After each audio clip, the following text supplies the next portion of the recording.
Hello, everybody.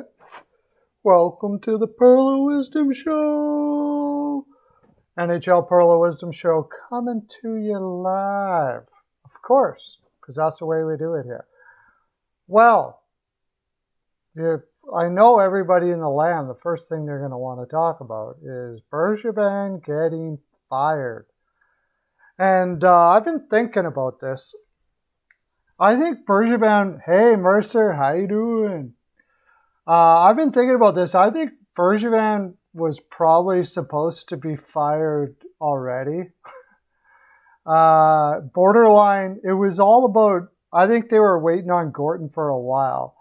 And when after Julian got let go and they brought in Ducharme, I think there was like, he was next to go already, but the problem was they went on a run and went to the finals and kind of messed all that up.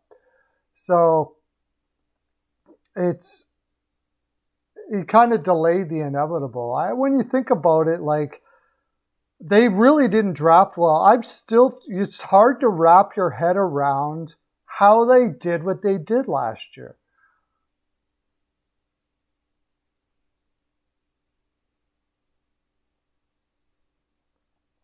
Well, they didn't draft well for a long, long time and somehow sort of got away with it. I mean, from Pacioretty to Kotkaniemi, there wasn't one first round pick that was successful. Like, how do you get away with that for that long? I don't know. And then Kotkaniemi really was probably not the right pick either. Caulfield seemed to be, but besides that, there wasn't really that. They didn't really pick well. So they bring in Gorton, who is supposed to be like a draft guru. Yeah. Brady, I don't know what Brendan Lemieux is doing there. Brady Tkachuk as a way to, like, why bite? Why? There's been a long-standing feud there for, like, from back when Tkachuk and the Lemieux, their father, like, it's a feud. And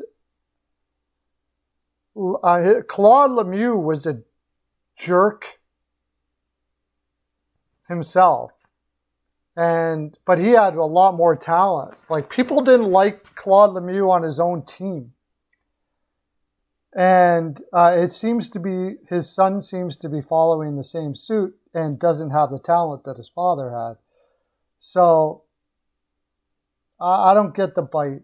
I don't get it. So I don't know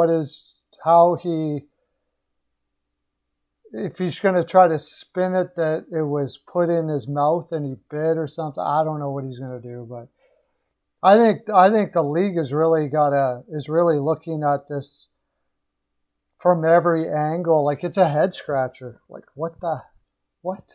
I don't get it. I don't get it. It's very weird. It was a very weird thing. Like, he gets up and he bit him twice too. So I try to wrap my head around being in any situation like that and something going to your brain that says, I'm going to bite him now. Like, where is your mind? Where did it go? Like, there's rage issues there. I would say that Lemieux probably should go get some anger management stuff or something, because if you're going to go that far off during a hockey game to actually bite people, there's probably some help you might need to calm yourself down a little bit. Like, that's crazy. And it's not the first time it's happened. Now, I mean, if somebody does have problems with anger management issues, Brady Tkachuk is certainly a guy that's going to bring you there. No doubt about that. But very weird. Very weird. But But as far as the Montreal Canadiens stuff, I wanted to just continue with that. I did a video on all this, by the way.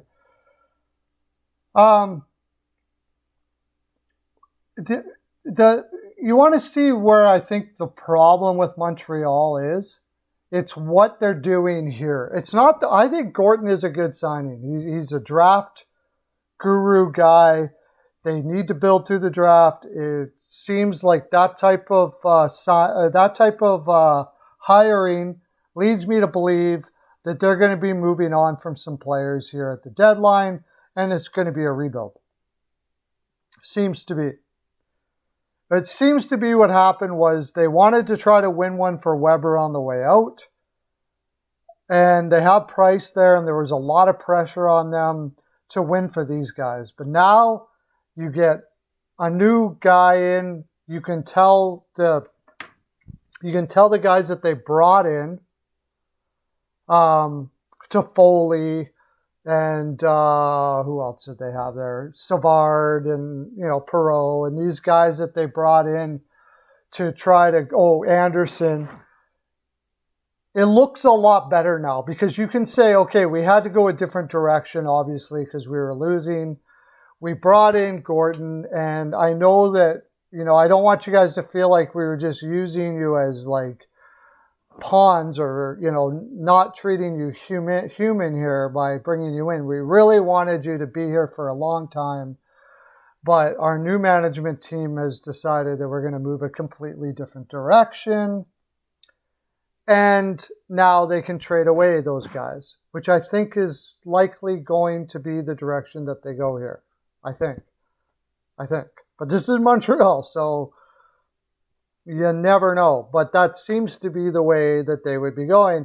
And now you ask yourself, okay, well, why does it matter that they have to explain to these guys that, Well, the reason why that is because all of those players, Toffoli and everybody that they signed there, they went there believing they were going to be there a long time. Now, they're going to go to different teams, and not even that, they're just the optics on the outside of other players looking at the situation. Next time a free agency comes up, and Montreal's in the mix, and you're a player, you're going to be like, do I want to go to Montreal? Look what they did to Toffoli. Look what they did to Savard. Look what they did to these guys. Why would I want to go there? They don't seem all that loyal. They just use them as pawns to get draft picks.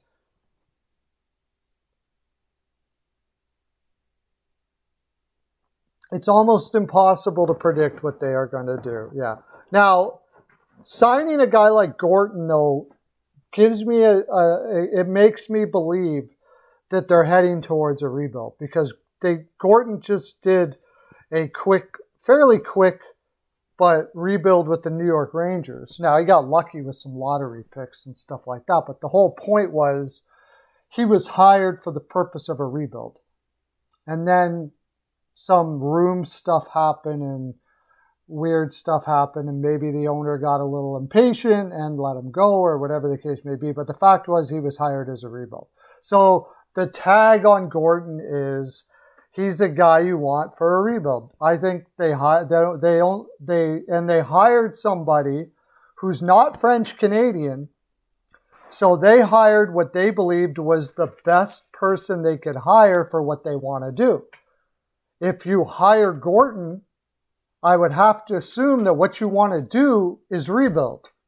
Otherwise, you would go a different direction.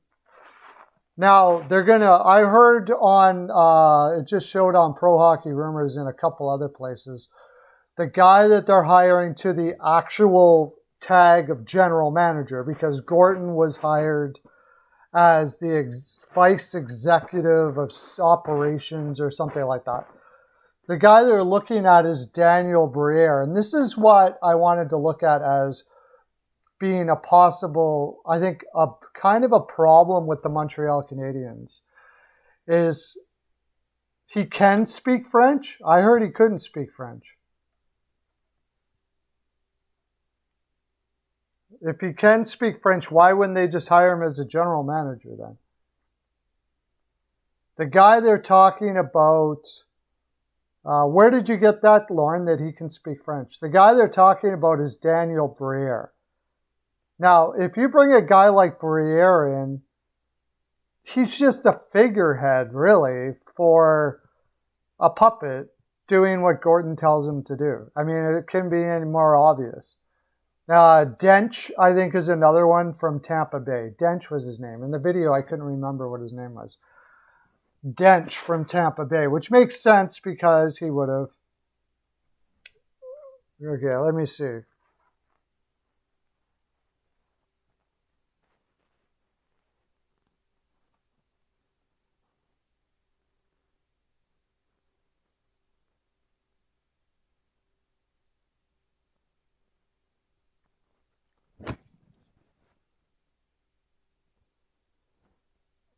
Okay.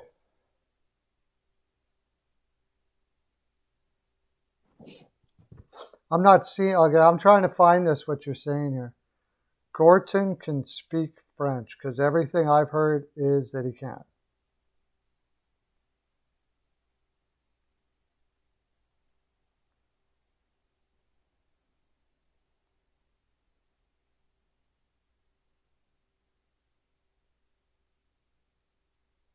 Montreal to hire...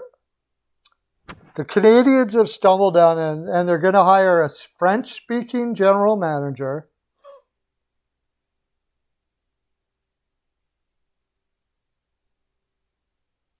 Why are they concerned about hiring a French-speaking general manager?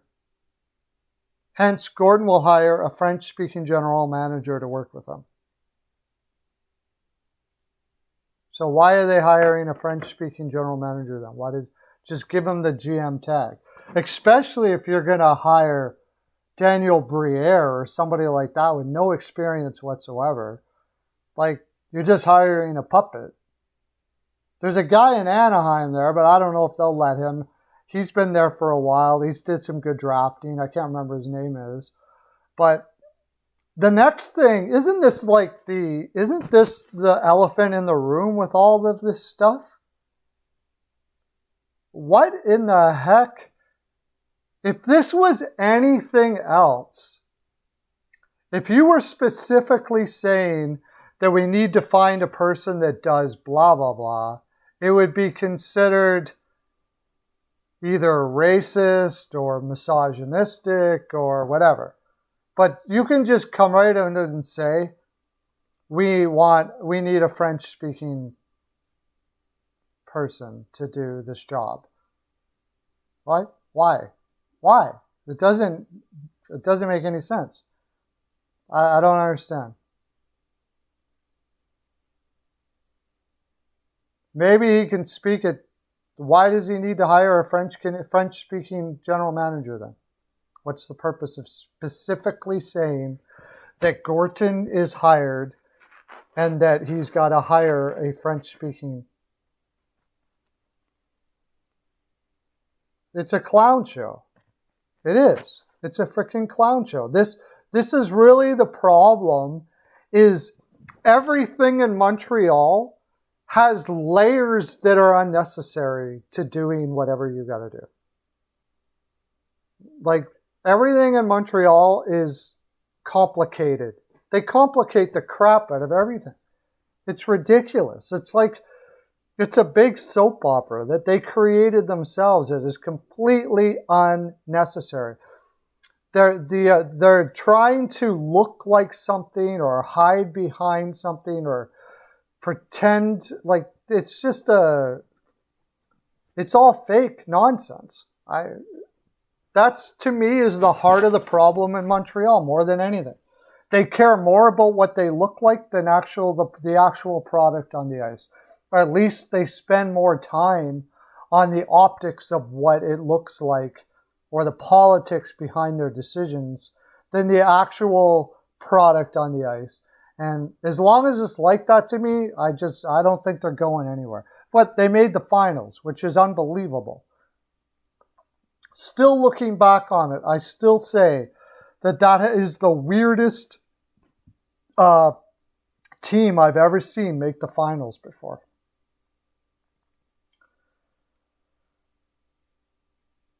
Yeah, I don't know, it's very weird.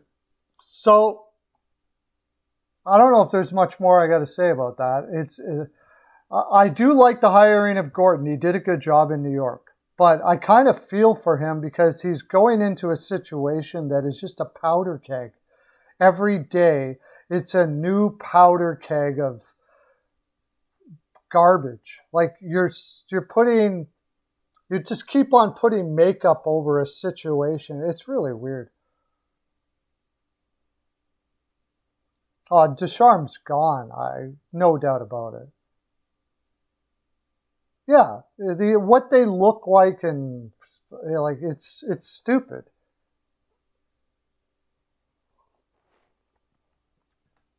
Yeah, Vander Kane will clear waivers. I'll get into that too. There was a whole lot of stuff that just came up. Which one do you want to talk about? It looks like Forsberg could be traded. Apparently, Carolina, Lauren, Carolina has made it known that they're interested in Klingberg out of Dallas. That's weird because that would mean that they're not interested in keeping either Bear or D'Angelo. Maybe not. No one's touching that contract now. He's going down to the minors. Right now, his agent. He has a new agent, and they're saying all the right things. That he's going down there, he's going to work hard, and he wants, to get back into the NHL again. Yeah, well, the interesting thing about that, and that came from that was just on NHL Pro Hockey Rumors too. So they made it fully public because nobody from that, who was it that talked about that? It was Brian LaRose. And there's no way in heck he's going to write that unless he has the okay of Carolina to write it. He's not writing that if he didn't say okay. So,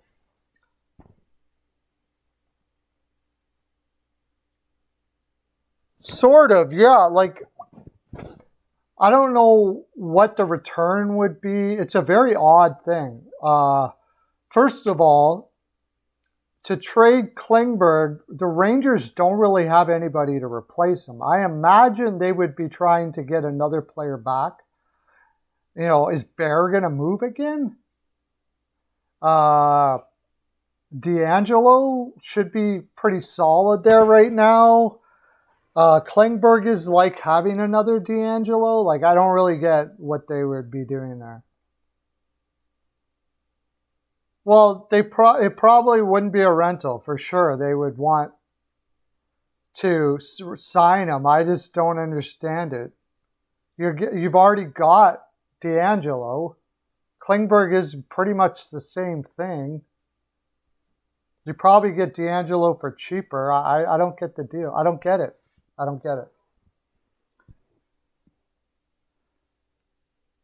No, okay, Weichel, they should trade for Matt Murray. Why would anybody trade for Matt Murray right now? Matt Murray has been an absolute garbage for 2 years now. Sorry, John, I don't mean to put you down, but I'm not putting you down. I just don't agree. He's been absolute garbage for 2-3 years. And I believe, and I've been saying it all along, that the reason why Matt Murray's problems lie in his attitude. And I think that's the reason why he's put on waivers, because he's got a crappy attitude. He thinks, it seemed to me that after he was selected over Fleury, he got this huge head about himself, like he's some sort of Hall of Famer. And then he starts blaming everybody around him instead of just focusing on his own.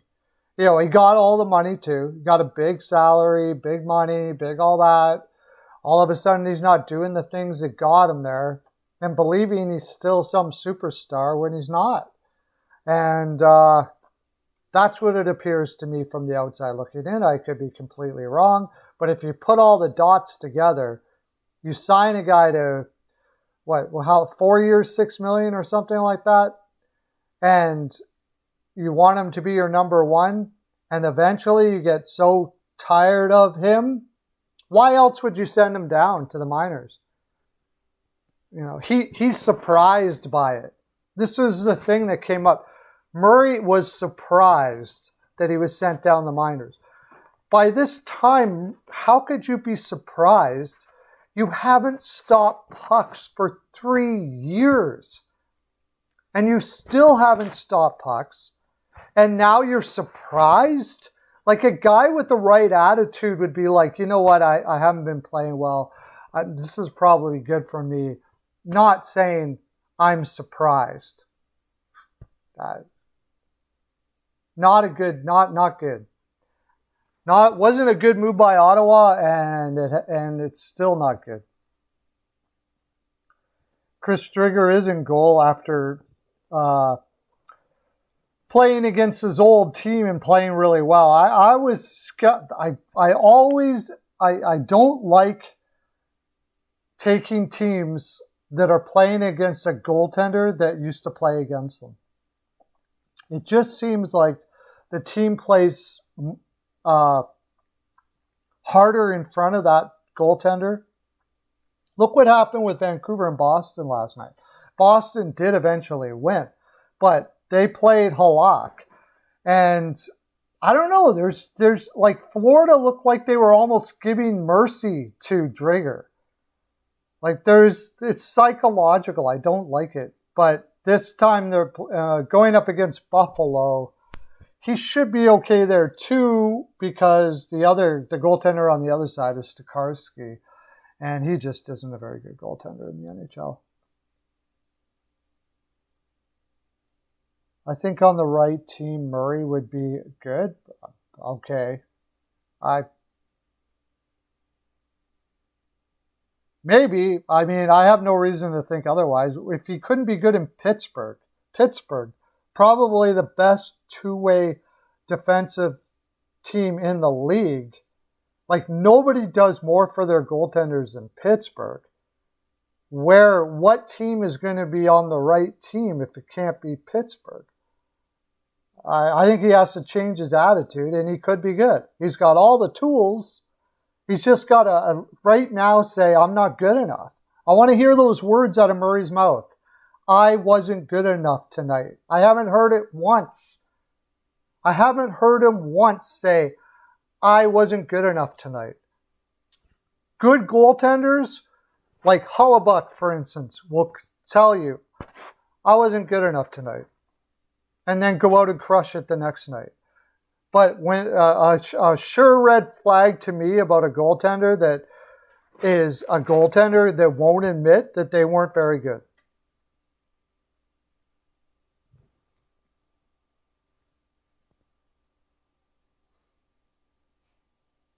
If they didn't treat him like a Hall of Famer, I guess. I don't know.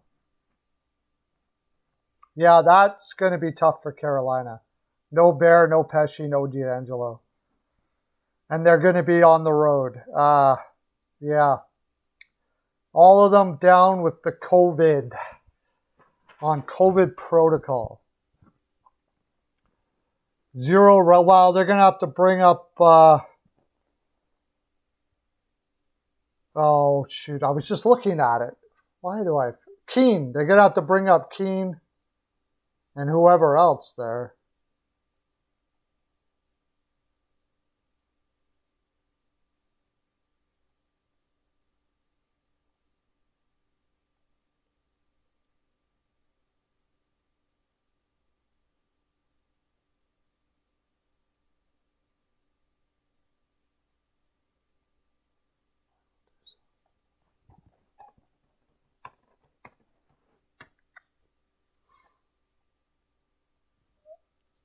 Keane and Chatfield, yeah. Not the pair you really want to have, but they're going to have to try to make it work. That's going to be tough. Minnesota showed they were a team to contend with. Yeah, it was a good game against Tampa Bay for sure. Their offensive pressure is some of the best in the league. I've said it before. Their cycling and play down low there's not too many. There's second to none, really.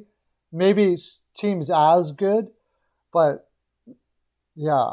So, but Tampa Bay played them pretty hard. It was a close game. It was a close game. Still not, if Talbot's going well, they're okay. It's just Talbot, really. And also, they're small. I don't know in the playoffs how that's going to work out for them. They're a very small team. I miss Bear on the Oilers, too. I would take him over Duncan Keith. I would take him over Barry. Like, right now, no problem. CC.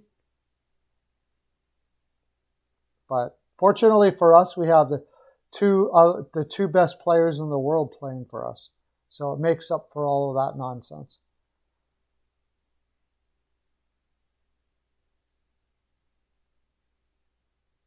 I wouldn't sell the Islanders short yet. I just did a video, by the way. They were talking about Forsberg being traded.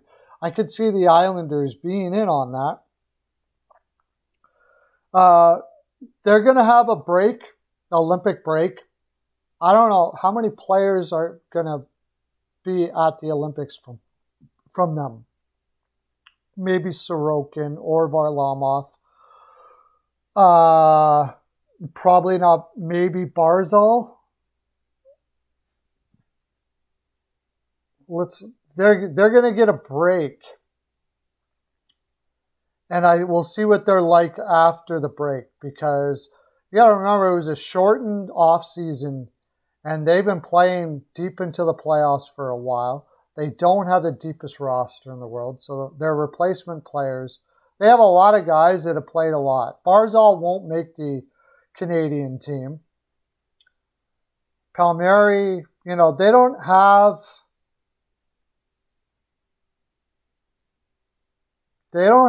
too many guys that are going to be going to Anders Lee, maybe. And their goaltenders. They don't have too many guys that are going to be going to the Olympics. So that's going to bode well for them. They get time to get a break, chill, and come back with a lot more energy. So watch them after the All-Star break. We'll see what happens. They can, the Islanders, they can get a run going, and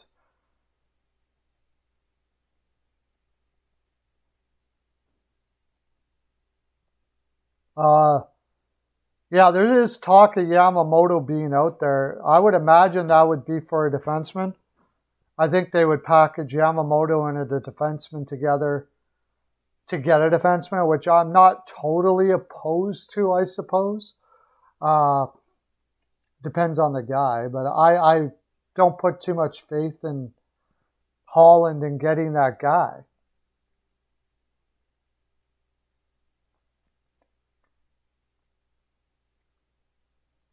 I don't even know if they're sick so much. That's the thing, is like they could be positive, but not sick. It's hard to say. I don't know, but they got the All-Star break and go from there. I won't count out the Islanders. Yeah, well, I agree with that. Parise on the first line is not good. Yeah, there was a whole bunch of stuff going on about basically Pittsburgh trading off all their players.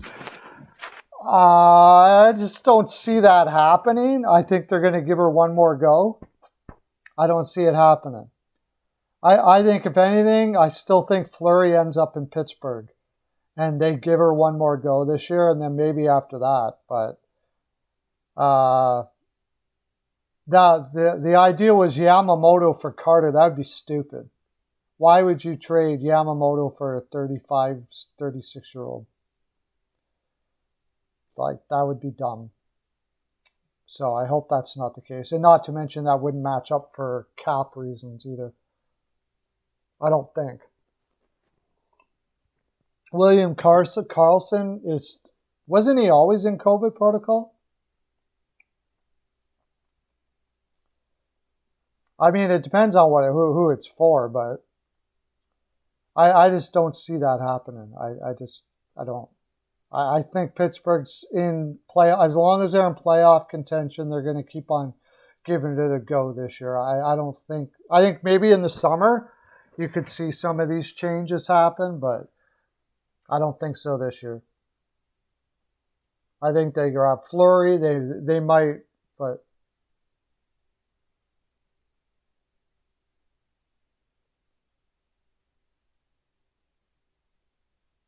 some GMs get a case of the stupid. Yeah, I would love to hear some of the things that, like Benning and stuff like that. So talking about all that, here's something that'll blow your mind. Now, I have a theory about what this is about, but there's a headline, and this is again by Brian LaRose, Pro Hockey Rumors. There's a headline saying Canucks getting plenty of interest in Horvat.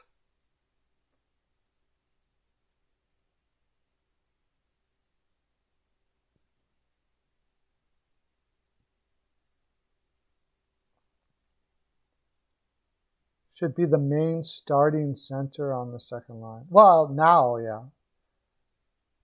He's okay. I wouldn't. He's had a good year. He's really stepped it up this year. It wouldn't be the guy I would want to have on my second line, but with what they have, I guess. But Bo Horvat, well, who wouldn't? I did a video on it. You could just go down. You could just go down every single team. Almost every single team would be in on Bo Horvat. His style would work with any team. There isn't a single team that Bo Horvat would not work for. And that's the reason why you don't trade Bo Horvat. Unless he, for some reason, says he's not going to re-sign with the team or whatever. And if that's the case, then you fire your general manager.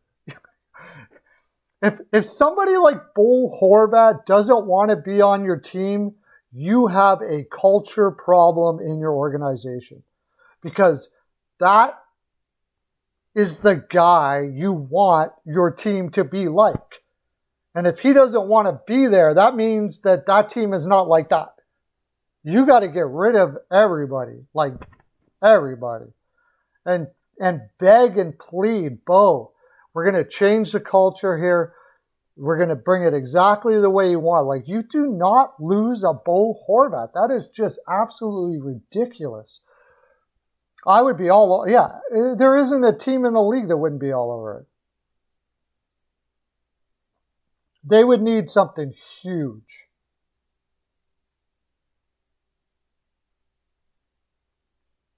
They would need something huge. Like, let's just say Carolina, okay? You may not think you want, I don't know, maybe you won't want Bo Horvat after you find out what you're going to have to give up for him. Well, I would hope so anyway. So you never know. This is Benning. Maybe,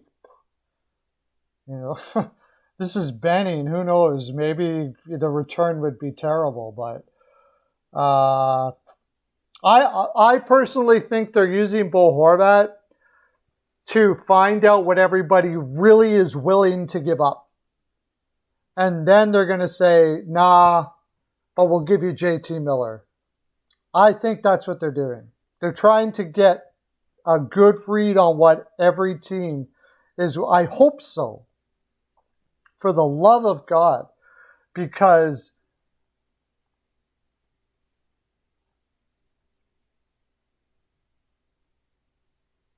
it would be just tragic to lose him. Carolina would have to give up Nietzsche's for sure. I mean, if I'm trading, I want Nietzsche's. I wonder, where's Vince Trocheck from? Oh, he's from Pittsburgh. I don't know if he'd want to be. Nietzsche's right off the get-go. Plus whatever I can find. Nietzsche's, Drury. And even that's not satisfactory. Nietzsche's Drury plus, just keep on adding. Like, I just wouldn't want to get rid of Bo Horvat.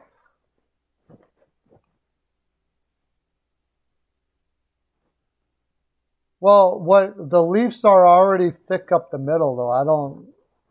Same as the Oilers. Well, it'd have to be a re-signed Trocheck. I mean, I'm just putting it out there. It would have to be Nietzsche's, like the best prospects you have, first round pick, blah. That's what I would want back for a Horvat. It's gonna hurt. Like when it's gonna be like, holy crap, that's a lot. That's what it's gonna feel like for Horvat for me. You're gonna wince and go, I don't like that. That's what's gonna, because I don't want to get rid of Horvat. No way. Nietzsche's, so that's no big deal. You can re-sign Nietzsche's. I want Nietzsche's because I like Nietzsche's. Period. I don't care if he's a restricted free agent or whatever.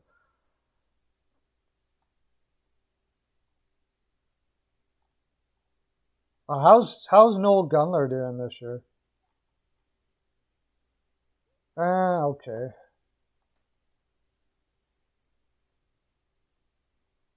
I don't know.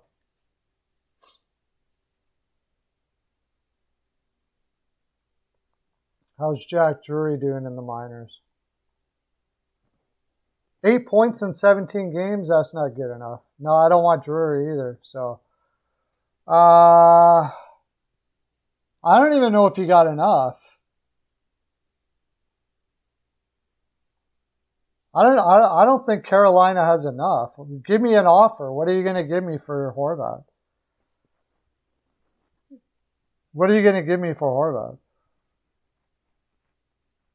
Tell me out there, what would you give me for Horvat? The Canucks are just not good enough. Like, even if they were playing, they have been playing better, but at their best, if Canucks are playing at their best, they're not good enough to be a cup contender. So, I mean, the way I see it is, if that's the case, it's like the Philadelphia Flyers. I'm a fan of the Philadelphia Flyers. I have this argument with them all the time. Hextall should have stayed there, but they should have traded more players off and really built this team. Because as it stands, you look at Tampa Bay, Colorado, Carolina, Florida. Are you as good as them, as any one of those four? If the answer is no, then you either have to go through free agency and get way better, or trade off and build, get deeper, more prospects, a bigger base that you can build off of and go from there. And that's Philadelphia's a tweener team, unfortunately. They got a tweener general manager in Chuck Fletcher, too. I don't think Green is the problem. I don't think Green is the problem at all. They have no direction because of poor management. It's a poorly constructed lineup. If you look at the way Vancouver's played the last 3 games, they've played their hearts out. So they're playing for their coach. But it's a poorly constructed, especially on defense.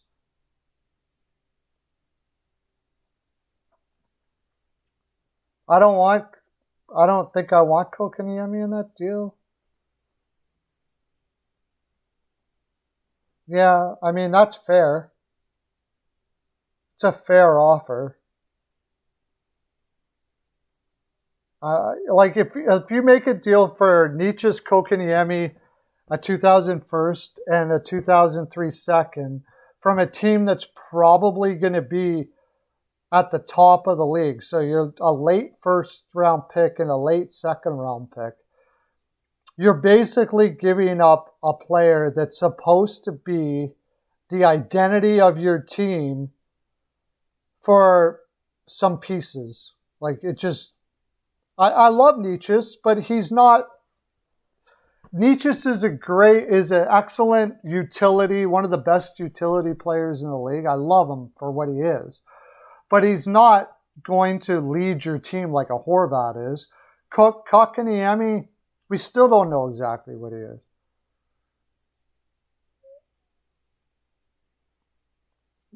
Yeah, I don't want Drury isn't putting up the offense that I would want to see from a kid his age in the AHL to be using him in a deal. Like, he'd be a throw-in at this point. He'd be a throw-in because he might be good enough. He might be good enough. He might be good enough for the NHL. Maybe. He's certainly not a for sure. Yeah, he's a throw-in. He probably is a third-line center, maybe. He's probably a third-line center. If you're his top end, somewhere around there, third line. You know, maybe his offense will come through. How long has he been? He's 20, isn't he? He's 21. He's got 2 years. He's going to need to get.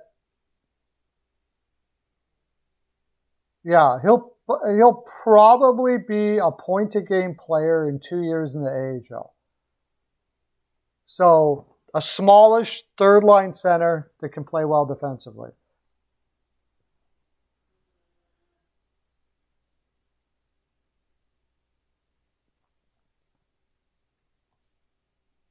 I don't know. It doesn't appear that Benning's ever going to get fired. I don't know. Svechnikov for Horvat. Yeah, I would definitely do that. I would do that in a heartbeat. I love Horvat, but for a guy that could probably score 50 goals in a two-way winger like Svechnikov, yeah, I would do that.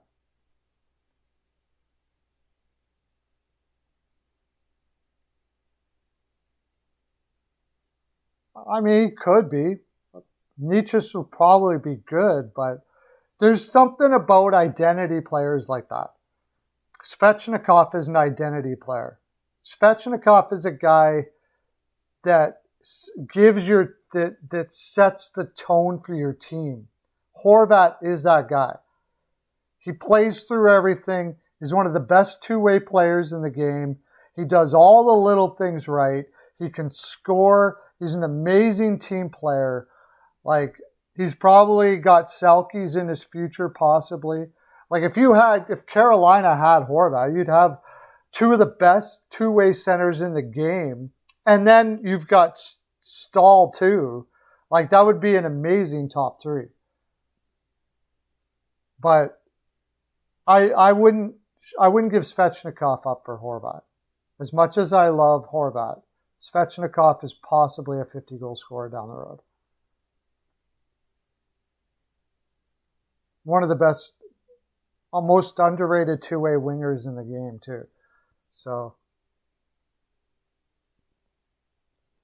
I don't think they would get it. It would be. Steve Dangle says Jim Benning shouldn't be fired. Well, that would have been interesting. Eriksson Ek, what do you mean? Who's talking? Who is talking about Eriksson Ek? He could be good, but I mean, if you're giving up Horvat for that, it's a fairish deal. I'm just trying to think, like, it's hard to replace a Horvat. It's very hard to replace him. You're not going to probably replace him. You're going to have to go look for another Horvat after you trade him. Because anybody who has somebody like Horvat, it's not going to give you it either. I mean, the Rangers would be like all over this. The Rangers would be offering Strome, Philip Heidel. You know, I think you'd have to go for a defenseman like Braden Schneider, maybe. Braden Schneider, Strome, and First or something like that. Maybe Schneider can be that identity guy a little bit, but go for from a different position. Horvat is more than Ek. I like Ek, but he's more than Ek. Eriksson Ek is upper echelon two-way center, but he's not a leader. He's not the leader and force that Horvat is, but he's good. He's very, very good and very underrated, no doubt about that. He's not a first-line center, though. Horvat can play as a first-line center.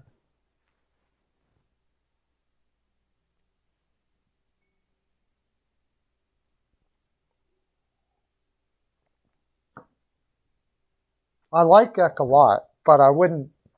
I mean, I'm pretty sure if Vancouver called up Minnesota and said, "Would you like to trade Eriksson Ek for Horvat?" Minnesota would be like, "Yep, we would." We would like that very, very much, for sure, no doubt about it.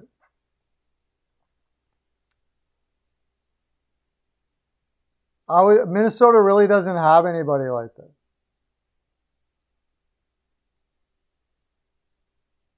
Fourth in sellers last year? I don't know. What is that? What does that mean? He was fourth in Selke. What Eriksson Ek was? Played on a really good team.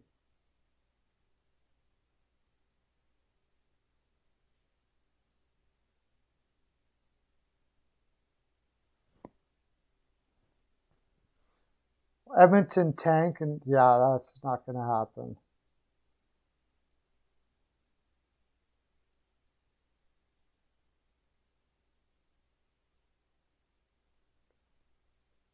Yeah, that would be something. It's not going to happen. Yeah, I know he's a very good defensive center, and those that vote for the Selke like to take their guys like Ek and put them up in the spotlight. It's good. It's a good move. But Horvat wasn't going to get that because his team is terrible. You put Horvat on Minnesota with the way they play, sure, there's no fourth for Selke. Horvat would get a Selke. No doubt about it. Horvat is, right now, Vancouver is Horvat and nothing else. Like, they're up at forward. Peterson is, I don't know whatever happened to him. They're JT Miller and Horvat are everything for them. Like, he is their everything. That they get rid of Horvat and Vancouver will be trash. You get rid of Ek, is Minnesota going to be trash? No, I don't think so.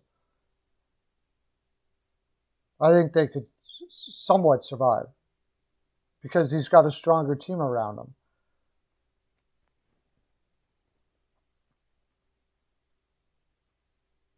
That would be amazing, but it's not going to happen. But.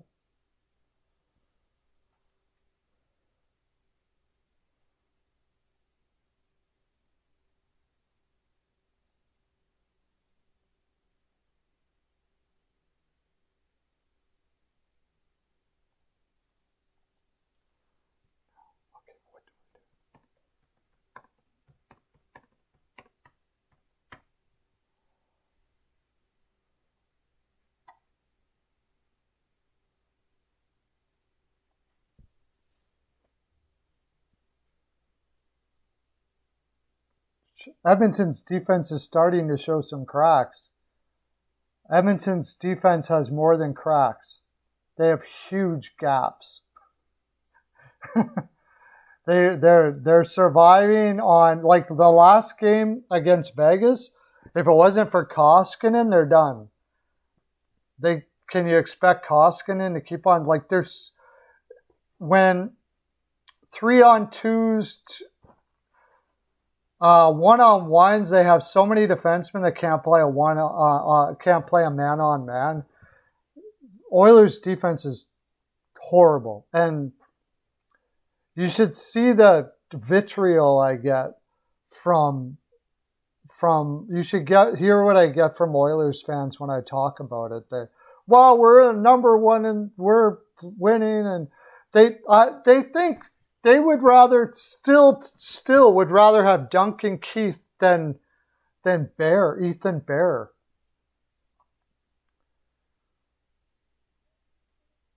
Barry, they'd rather have Barry than Bear. Like I don't understand. They're homers, and there's a lot of people in Edmonton that just, it doesn't matter what the managers do. Their team is the best, and that's it. Period. End of story. It doesn't matter. They'll argue you to the bone. The analytics means nothing to them. All the, like, yeah.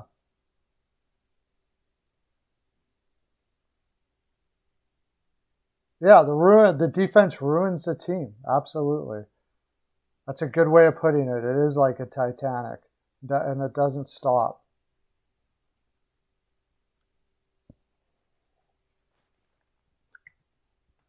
I don't think the Islanders are planning. Maybe they will. They may give up and tank a bit.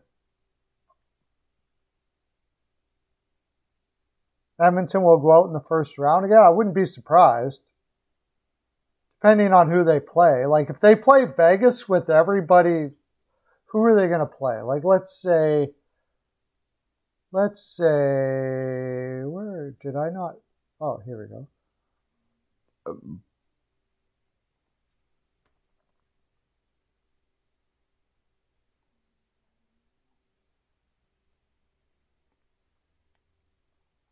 Who would they play right now?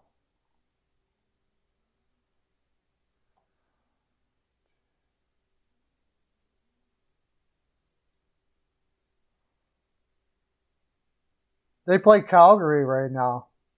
Yeah, they're going to lose that. No, they wouldn't. They're first. Okay, so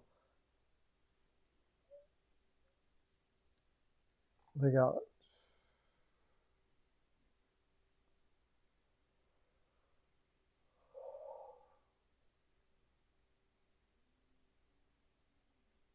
Oh, they would play Colorado? Really? Colorado, yeah, they would lose to Colorado all day. Imagine Edmonton playing Colorado in a 7-game series. Colorado's defense. Now, the biggest thing there is Kemper. I don't know what happened to that dude. But Colorado's defense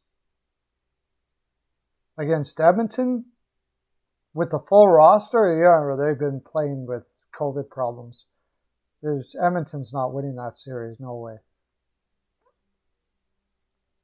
I don't know. The Leafs will... you know what? Okay, I didn't get to talk about that. The Leafs... I'm changing my tune about the Leafs. I love the way they're playing for each other right now. They are playing for each other. And that team... I'm starting to totally change my tune. You watch the way they're playing for each other right now. That is a team, that is one heck of a tight team. Sheldon Keefe has those guys, like, they're actually saying the words, "I love you, man," on the ice. Have you heard this? They're actually saying, "Oh, I love you, man," and stuff like that. Like, this is a deeply tight team. I am now swaying away from my original thoughts on Toronto. I think this team could do some special stuff this year. I really do.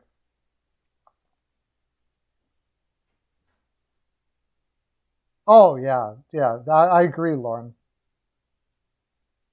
Trade. Who's going to take him, though? Who's going to take Tyler Myers, Whitechapel? I just don't see how anybody would take Tyler Myers right now. Anything can happen. We've seen general managers do some weird things, but that roster, I don't know what you do with it. I don't know what you do with it. It's such a mishmash of... I know you don't trade Bo Horvat. I know that. JT Miller, probably. But even when you do that, like, what are you going to do with that defense?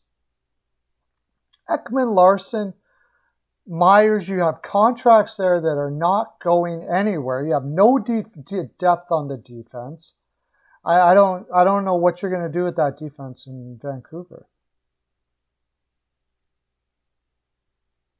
Yeah, but remember when Eric Gudbranson was bad and then he goes to Calgary and becomes a good defenseman all of a sudden? So strange. Sutter for Coach of the Year right now, right? So, what's the weirdest thing I've ever seen a GM do?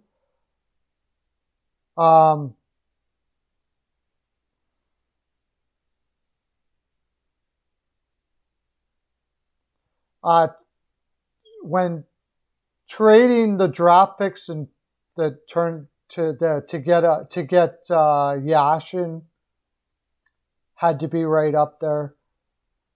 Trading both of those trades, Luongo to Florida for Parrish and Kabasha, that had to be one of the weirdest things.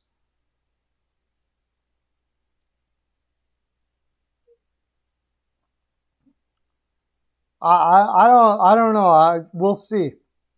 And they can upgrade their defense. They're going to have, at the deadline, they'll have some cap room to play around with. So I'm on a different plane now with Toronto. I think Toronto could surprise this year. And I'll be the first to admit I didn't think that was going to be the case.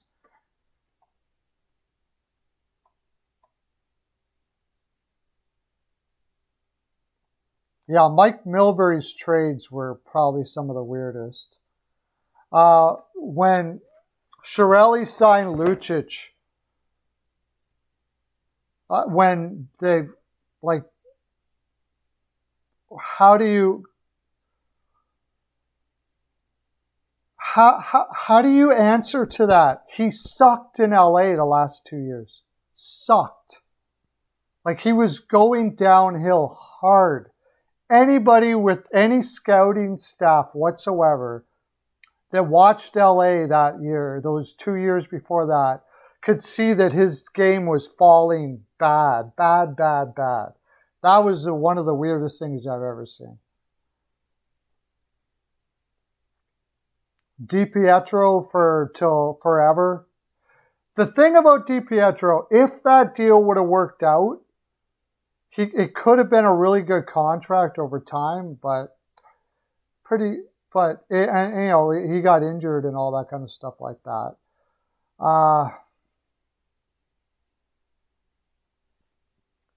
It was an enormous overpayment at the time. And apparently Montreal was in on that. Montreal was one of the teams that were in on that.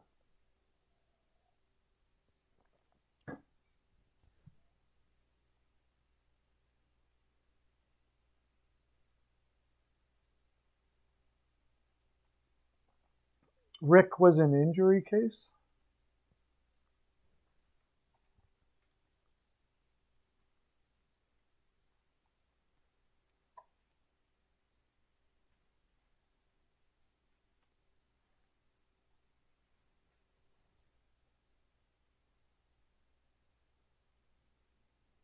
No, I know there's other stuff that was weird that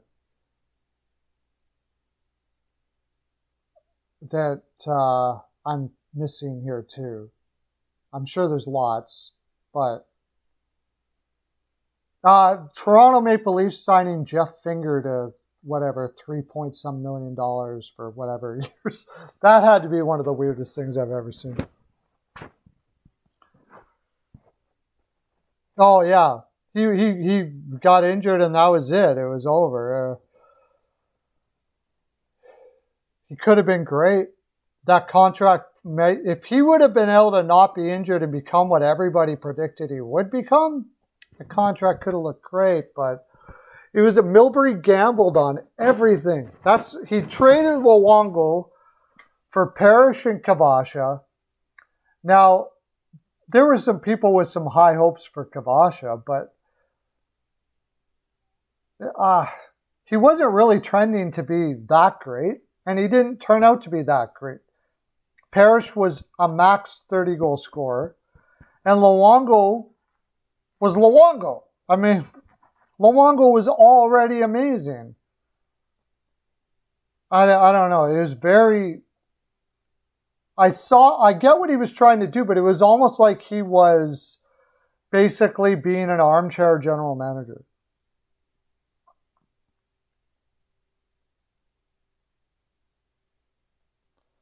Wow, it was, yeah. That Taylor Hall news was, yeah. Larson was projected to be a defensive defenseman. I'll never get it. I know that apparently he broke some protocol, like some team rules or something like that, and they couldn't keep him anymore. It was a shallow pool. It was a shallow market. It was a shallow market for defensemen. The other one, though, it could have been worse. The other guy they were going for was Ristolainen, apparently.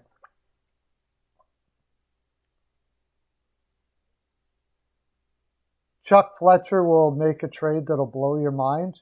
Probably. I've chalked up Chuck Fletcher to be the tweener general manager. As long as you have Chuck Fletcher as your general manager, you are going to be like just barely make the playoffs kind of team.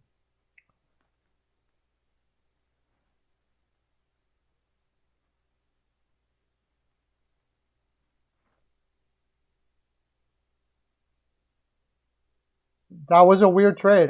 When I first heard the Taylor Hall trade, I thought they were talking about Ekman Larson. And at the time, that would have been great because he was playing fantastic. And then I found out it was like the Larson that... and nothing else. Like, it would have been okay if it was him and something in a first or something like that. Maybe it was Pearlo. And then he goes and wins MVP that year. And then it was all downhill from there for Hall. There was lots of talk in Edmonton that he was a room disturbance, though. Like, he was... They made him a captain way too young. And he was one of those, like... he talked down to people, and he really did piss a lot of people off. You're hoping?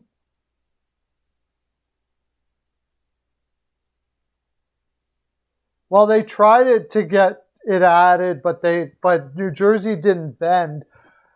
Basically, what's his name at the time? I can't remember, the general manager. I think started putting 2 and 2 together that they needed to get Hall out right away for whatever reason. And he just realized that they didn't have any leverage. So they said Larson, and that's it.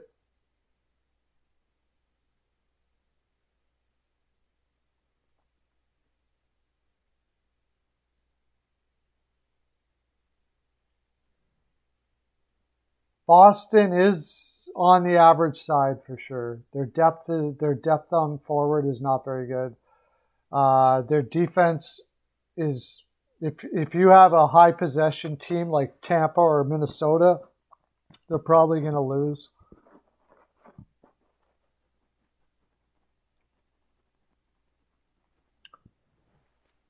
I don't know. Like, what can you do in Philly now? You went and got Atkinson. You rolled the dice with Ristolainen. He quite obviously is not going to be ready to be... He looks like he's only going to be a 5-6 defenseman for the rest of his career. So you can't pay him the $7 million. You got to let him go. You gave up the picks to get him. What do you do in Philly right now? What do you do? Like, I'm lost. I think I liked what Hextall was doing. I've said it before. I'll say it again. Should have kept on going that way. They should have traded Giroux a long time ago. Oh, he's been the heart and soul of this organization. Well, you don't need him anymore. It's simple as that. You don't need Giroux anymore. You don't need him. Can't afford to trade D-men. You got Ellis now. I don't know. The defense isn't good enough, even with Ellis in the lineup. Carter Hart looks like he's very good, but the overall forward depth is not strong enough. Like I said in the beginning of the year, are you going to beat Tampa? Are you going to beat Florida? Are you going to beat Colorado? The big guy, the big teams: Florida Panthers, Tampa Bay Lightning, Colorado Avalanche, and Carolina Hurricanes. Those are the 4 big teams right now to win the Cup, I would say. If you're not in that sphere, then what are you doing going to get Ristolainen? Do you think Ristolainen's going to put you there? No. Even Ellis. I mean, I like the deal for Ellis in the sense that Ellis is great. But I don't like the deal for Ellis in the sense that he wasn't bringing you to the promised land. Like, that team is not good enough to beat those top 4. So sell the bloody team off. Sell your vets and build like Hextall was going to do. But they're not going to do that. They're not going to do that. It's obvious they're not going to do that because they got rid of Hextall to begin with. So the only thing I can think of now, I don't know. They got to get a true number 1 center. Couturier can be that, but they need some dynamic players on that team. Forsberg is out there. Maybe give him a shot. I mean,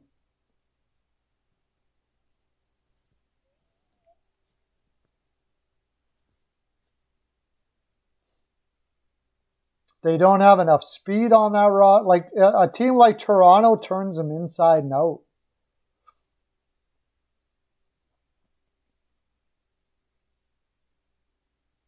That's a Chuck Fletcher team all day long.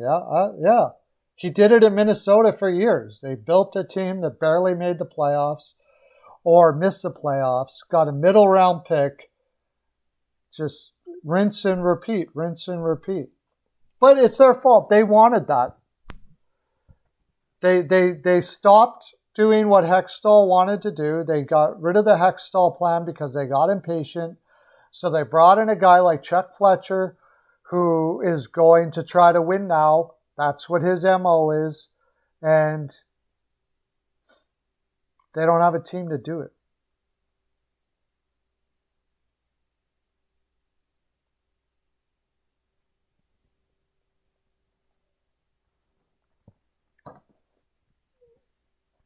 Yeah, I don't know. I think TK needs to have like a dynamic.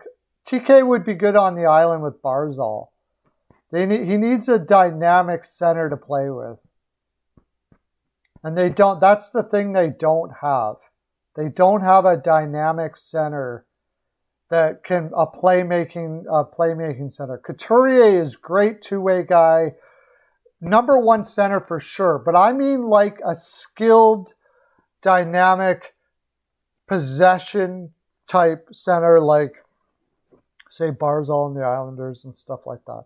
How are you going to get that? I don't know. Their power play is atrocious, yeah.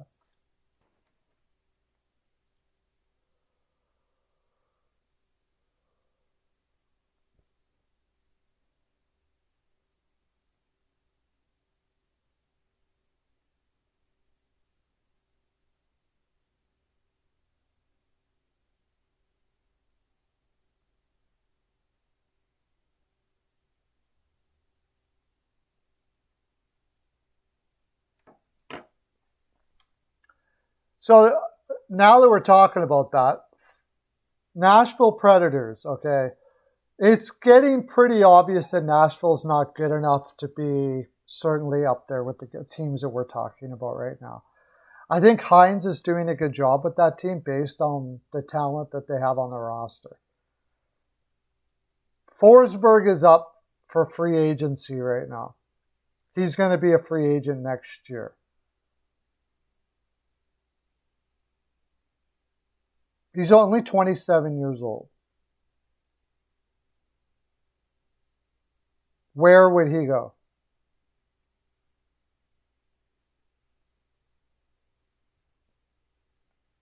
Yeah, Hartman's playing really well. I don't know if his game will hold up over the long haul like that, but I mean, he certainly has.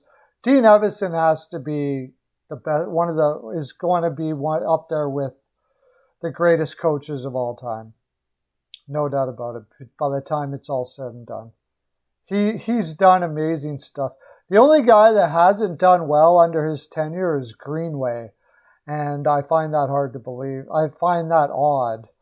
I don't know what's going on with Greenway. But I'll tell you right now, they don't think Hartman is their number one center. He's doing amazing. He's hot. Over the long haul, is he going to be able to maintain that? Probably not. His game doesn't demand that. But he could maintain like a second line 50-point guy. Where the heck is Minnesota here? It's down here.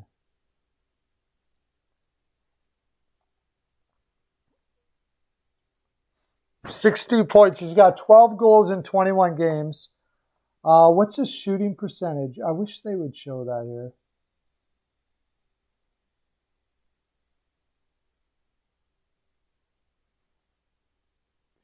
How many shots does he have?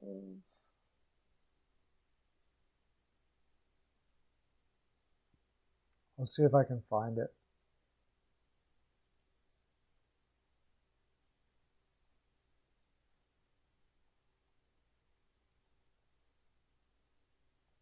Stats.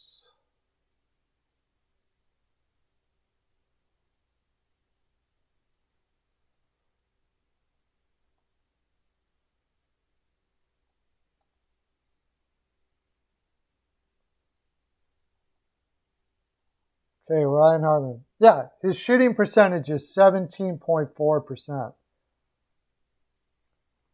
That's not very sustainable. He's probably more of a historically he's been more of a like 7%. So he's probably a 20-goal scorer, 45 points, something like that.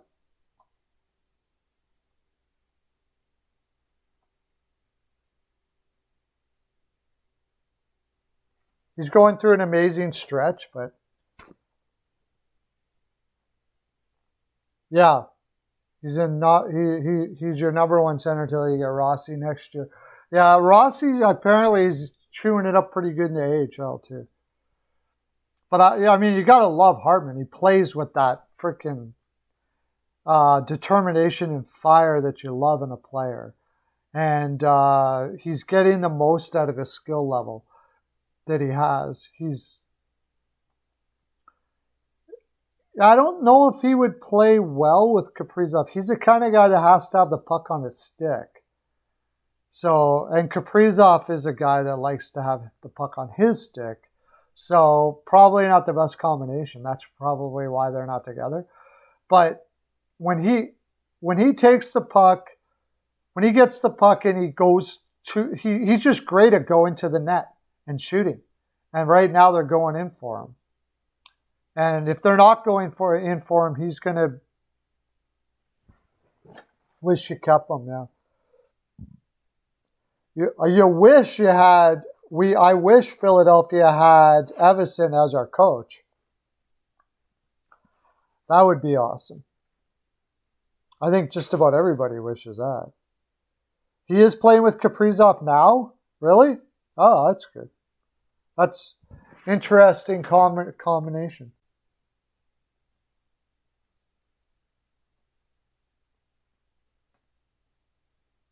Because Kaprizov likes to have the puck on his stick, and so does Hartman. So basically with that, he's going for rebounds.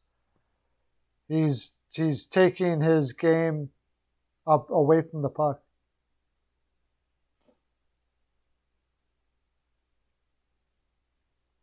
Oh, they're playing them together now. That's good. I mean, that's surprising, but it's working. But like I said, Dean Evison sees the game in a level that is unbelievable.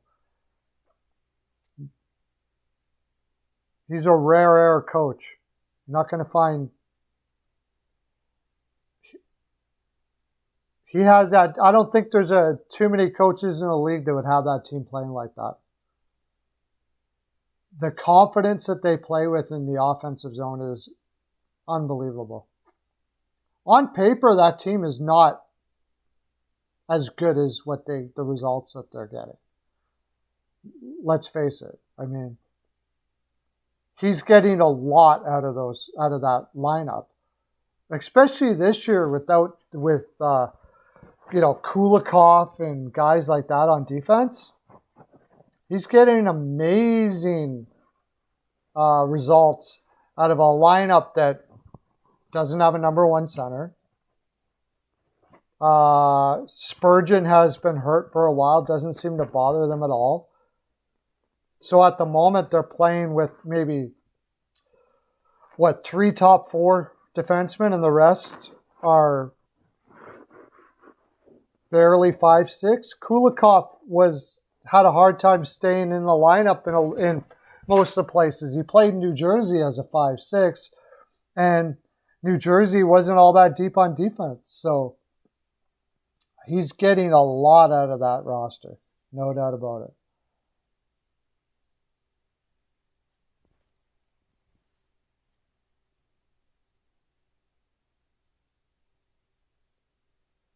Yeah, Kaprizov is getting hot right now too, for sure.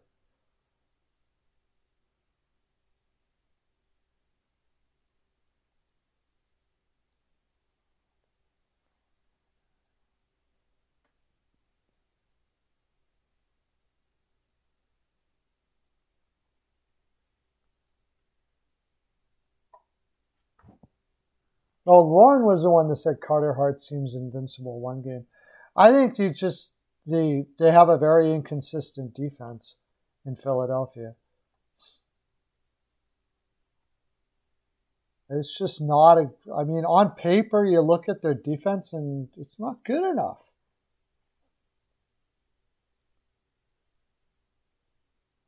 Thought maybe they might make the playoffs this year, but I think that's more about the fact that I'm a Flyers fan. But Justin Braun, Sanheim, Ristolainen, Yandel, and Sealer. I mean, it's just not good enough. Put Ryan Ellis in there, and they're better, but are they good enough? No. Joel Farabee is kind of struggling this year too. Not having Hayes makes it very difficult. But even if they have all of those guys, if you look at Carolina, Tampa Bay, Colorado, and Florida, and you compare lineups, I don't think anybody can say, yeah, they can compete with that in a 7-game series.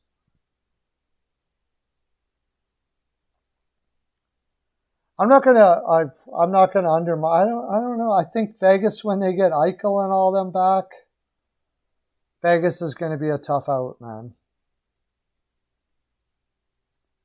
Vegas is going to be a tough out.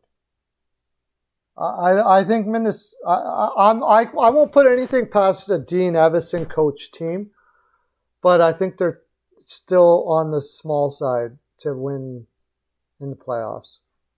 And I'm not a huge Talbot guy. Colorado would win that series if it went there. I would pretty sure, as long as Kemper could hold up. I'm really surprised by Kemper this year, too.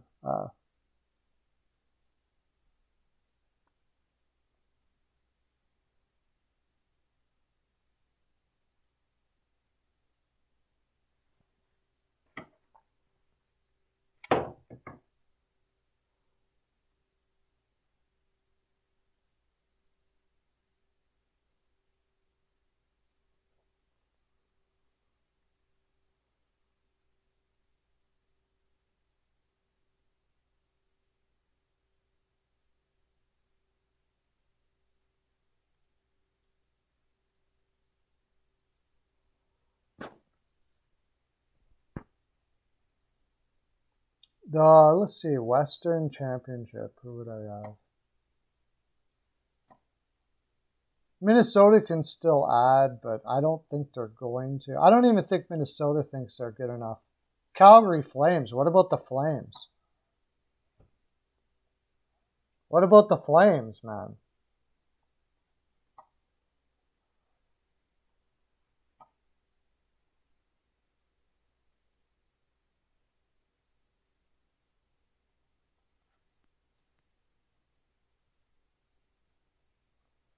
They had a lot of big on there too. They didn't just have small. Especially on defense. Their defense was pretty good sized. And their lower lines. And you got guys like Coleman who play huge. But up the middle, they were on the small side for sure. And they have Vasilevsky. That's kind of the tipping point there. You put Vasilevsky in Minnesota? Okay. I'll go with that. Talbot? Nah. I'd have to see it. I'm not like jumping up and down going, oh yeah, Talbot's the guy. No, not really. I'd rather Markstrom the way he's playing right now, and that's surprising me as well. Talbot could surprise me. Talbot can get hot. I mean, I'm not saying Minnesota can't do it, but I'm not saying I certainly wouldn't put him up there as a possible. Winnipeg in that game, I ticked me off I didn't follow my gut, because that game they called the win the game before. They basically said we're winning the game tomorrow after they lost. But it was a bad loss too. But that they actually outplayed them for a while. And then Hollebuck went back in the net and basically guaranteed the win. And they freaking went and did it. I don't even think Calgary played all that bad, really. It's just Winnipeg was possessed that game. I hope they better be just as possessed tonight against Arizona, I'll tell you that.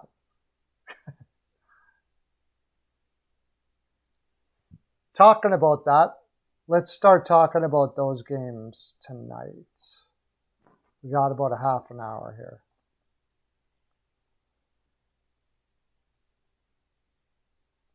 So we got Kraken versus the Sabres.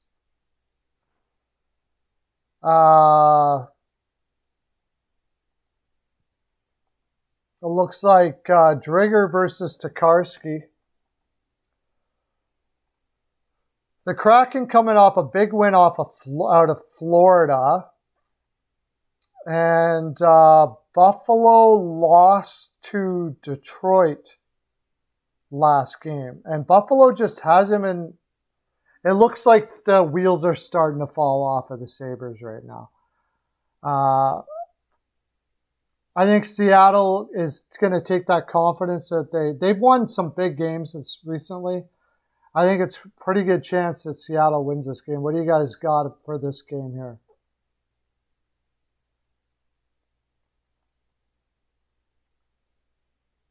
Yeah, it's one game.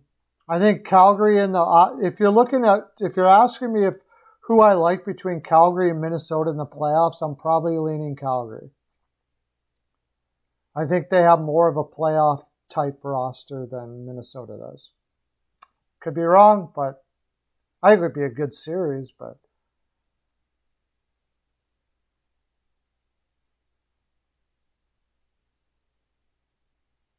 Kraken. Yeah, I think Buffalo looks like they're starting to fade. Those young guys are getting tired. They don't have many, and the goaltending is really what's hurting. Apparently, they're looking for goaltender right now, but I don't know. They probably don't want to spend too much on one. I don't really know who's out there. Who's out there that could be a goaltender right now that would go to Buffalo? Kaprizov or Koskinen? when Smith comes back. Holtby, I don't know if he'd go to Buffalo or not. Not too many goaltenders out there. And I don't know if they should be in a hurry because I don't think they're going to be much better with a goaltender. Unless the coach has basically said, how do I instill a system if I have goaltenders that can't stop the puck? And that's true. It's hard to build a system if you don't have a goaltender that can stop the puck.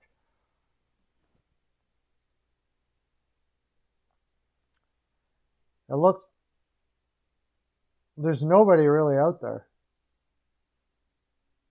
So I think they're stuck with what they got.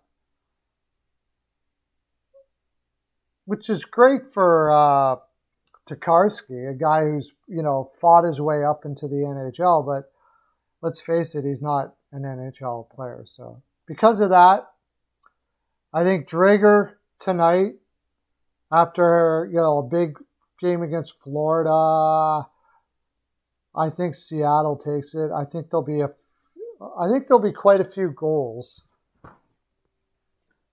And so I could see the over on that one. Next game, I don't think there's too many injury concerns. Jets versus Wedgwood. And here's an interesting thing. OddsShark has the Arizona Coyotes beating Winnipeg in this game. And I think that has to do with the fact that Winnipeg's coming off a fairly long road trip. Maybe they think they gave everything up against Calgary. There's a lot of reasons to think that Winnipeg could be tired here. But after the turnaround they had against Calgary, I think they're going to be pretty determined in this game. And the way Arizona beats teams is they beat teams that don't play with determination. They will out-determine you. If you're not playing with determination, Arizona can beat you. But I think Winnipeg's going to be playing with a lot of determination tonight. I think they want to turn their season around. They don't want to be going back into another losing streak. After that big game against Calgary, you're playing against an Arizona team. Now you want to take away that momentum. They just built some huge momentum with that win. Now to lose to the worst team in the league right after that, man, oh man, I'm pretty sure that their veteran leadership there is going to be like, we got to beat this team. We have to beat this team. We cannot take this team lightly. We just had a 4-game losing streak or 5 or whatever it was. And, we're way better than that, and we got to keep on proving it right now. So you got to go with Winnipeg, right?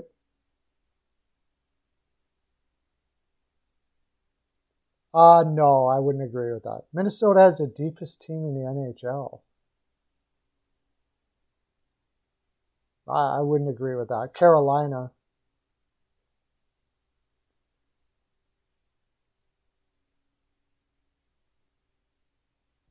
They don't have the deepest defense in the NHL, that's for sure.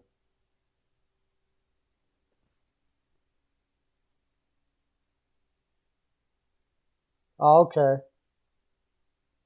Yeah, they're all staying in Carolina, so they got to go with the patchwork defense there.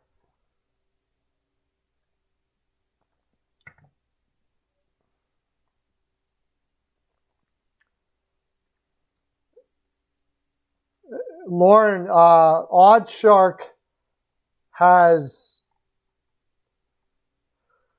Arizona beating Winnipeg. By a lot, too. Arizona Coyotes, what? Almost by 2 goals. They figure Arizona's going to score 4 goals tonight. What in the world makes them think that?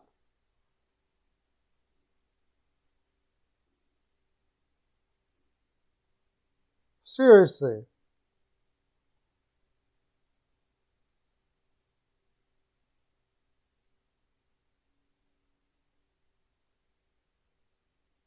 They have no injuries.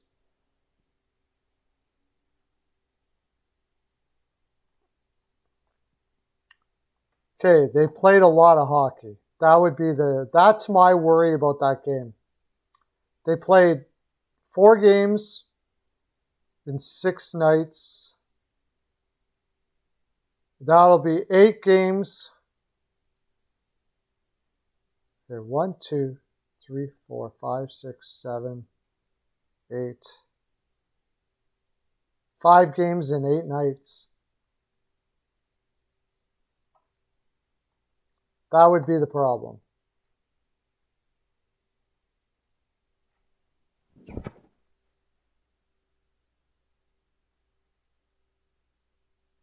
Hellebuck is in net for the Jets. Yeah, Scott Darling. But the thing is, they have played 5 games in 8 nights, and that's hard to do against anybody.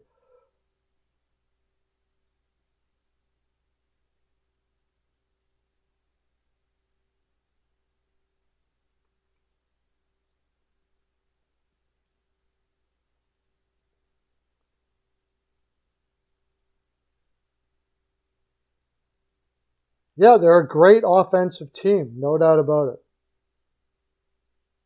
Like I said, they're up front. But you're talking man for man, deepest team in the NHL? No. No, they're not. Dean Evason is getting a lot out of that roster. No doubt about it. But man on man, they're not the deepest in the NHL. For sure. Dean Evason probably could make a good case for Coach of the Year for the Jack Adams. No doubt about that.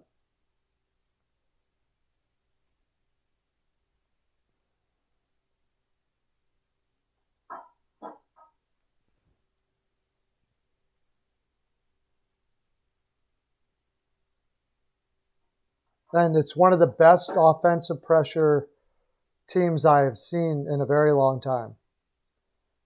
Their creativity in the offensive zone and the things they do at high speed, they take a lot of risks. He allows them and gives them the confidence to take a ton of risk. And that's it. That team plays with an unbelievable amount of confidence. And part of that is having a coach that gives them the opportunity to do that. I think it's the trajectory that you're going to see coaching go to now. I hope. I want teams like Minnesota to win cups. So other teams start doing that instead of playing this high percentage plays all the time, and don't make that pass, because if you get caught, you're going to get caught out of position. And Evason doesn't do that. Like they make high risk plays a lot in the offensive zone, but he allows them to do it. Yeah. Was he second? That's weird, because I think Quenneville should have won that last year.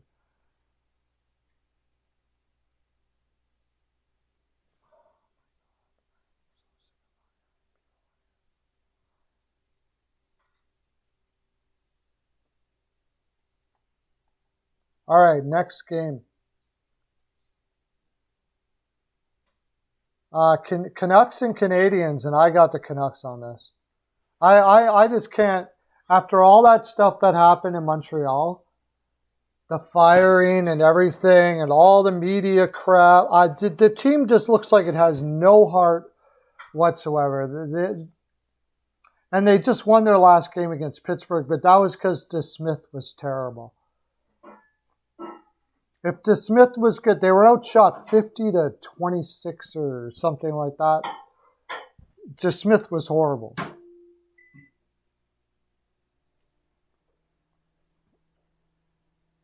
And Vancouver's on a back-to-back. Like, Montreal should be able to take this, but I have no faith in them at all.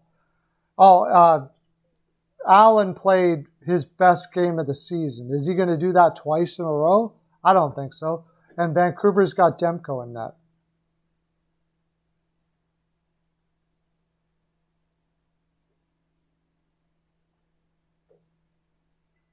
I I I know that Minnesota plays an incredible offensive game. I'm saying man for man, they're not the deepest team out there. You got to remember what Tampa Bay doesn't have in their roster right now. No Point, no Kucherov. You put Point and Kucherov, and not only that, they just traveled from Tampa Bay to Minnesota for that game, and they almost beat Minnesota in that game. So, no doubt about it, Minnesota is a good, solid team, but do I think they're the deepest in the league? No. I think they have a really good coach that's getting a lot out of a roster that most coaches wouldn't get that much out of. I got to go with the Canucks too. Yeah, nothing in Montreal makes me think they're going to win games. I don't know which ones they're going to win. I kind of thought they might win against Pittsburgh just because DeSmith was in that. And maybe potting a couple there against DeSmith gave some of the guys confidence to be able to play Vancouver here on a back-to-back. The thing is Vancouver's on a back-to-back. I don't love the game, but I've actually really liked the way Vancouver's played the last little while. So I'm going to go with Vancouver just out of heart. I think they're playing with heart. And that's the reason why I don't think Green should be fired. It's not like the team isn't playing with heart. Montreal is playing with no heart whatsoever. Their heart is not in it at all. It's like they've just basically said, we're done.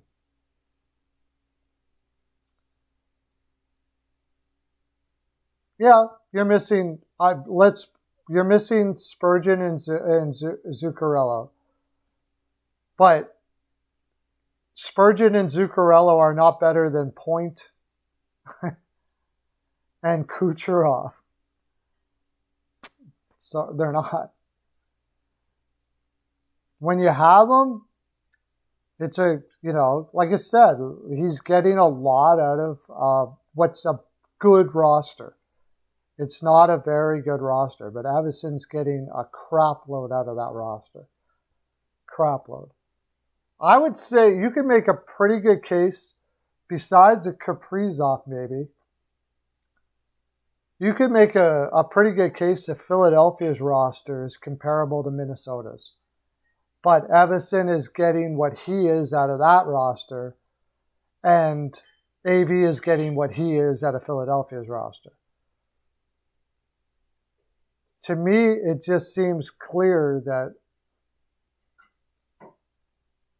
that Evason is getting an unbelievable amount out of a roster that Hartman was around for a long time.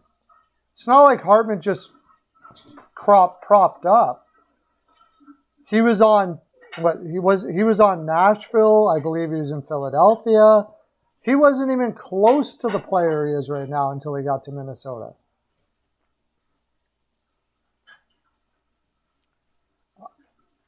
I'm not sure if they'll win the Cup. But I love the way they're playing right now. I love the way. There's a good example. Sheldon Keefe is making a name for himself as a coach as well for the same thing. That team is playing for each other right now. Huge. The Toronto Maple Leafs have a connection together right now that can bring them a long ways. And I think Minnesota does too. And I think that they could possibly even beat and win a cup with that kind of. But if you ask me the actual roster, it would be like, if they win a cup, it would be one of the worst rosters to ever win a cup. As man-on-man on roster. Especially when you consider the goaltender. If Toronto were to win a cup, it would be one of the worst depth rosters to ever win a cup. So it would be an amazing feat.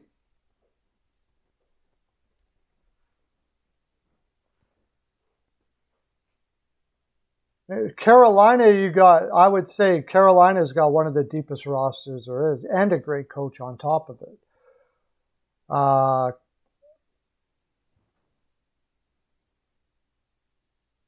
Florida Panthers. But I think Toronto can make more of a case now to win a cup than ever. I really do. I just love the way that roster's playing together. It is, it's inspiring actually. It gets to the point where you actually want to root for that team now. It's like they're playing against the world. I really love the way they're playing. Next game, Penguins versus Flames. And I hate betting. I hate going against the Penguins because they can win any game, anytime, any place. You want to talk? There's another one, Sullivan. The Pittsburgh Penguins roster should never be close to.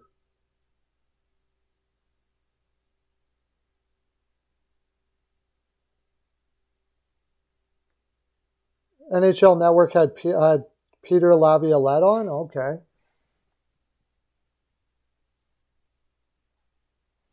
He's got that that Washington roster's playing unbelievable too.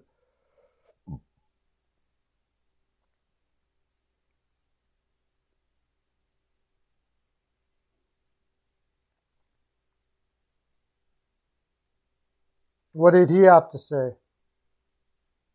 Anyways, Leafs will never win a cup. I don't agree with that. I think you're just being negative, buddy.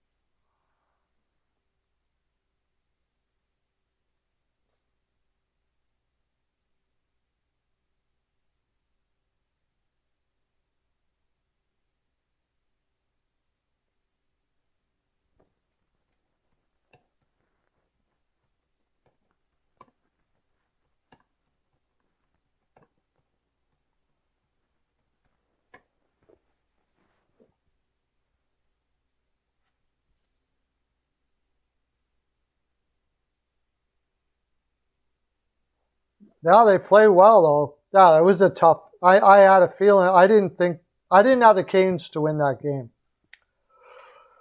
First game back from a long road trip, it was going to be pretty tough for the Canes to win that game.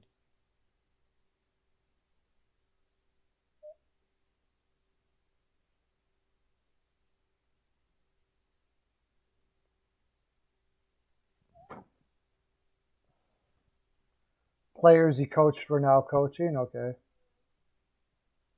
Washington is playing with a fire. Ovechkin has got that team playing with a fire, and Laviolette too. You're starting to see what Laviolette can do for a team, no doubt about it. And with playing through their injuries and all of those sort of things like that, it's amazing what they're doing. But there's a good example. Man on man, that roster is not good enough.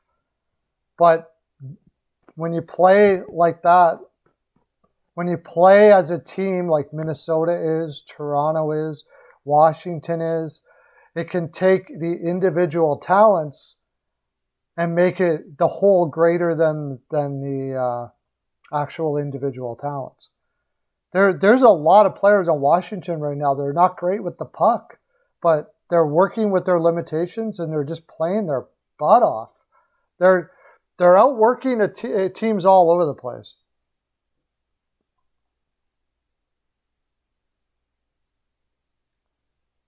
I still say the best team is Carolina right now. Carolina just, had a little bump there coming off a big road trip I'd say they played pretty well against a Washington team that was rested. First game back off a road trip. They're banged up. I'd say Carolina is the best team in the NHL.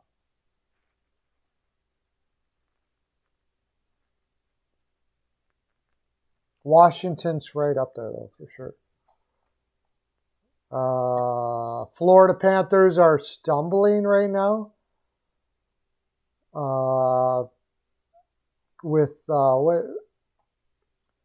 Without Barkov, Florida is not the same team for sure. And then Gustav Forsling is out now. Man, this is going to be a tough road for them. It's going to be interesting to see how they can get through this ride, like Carolina has.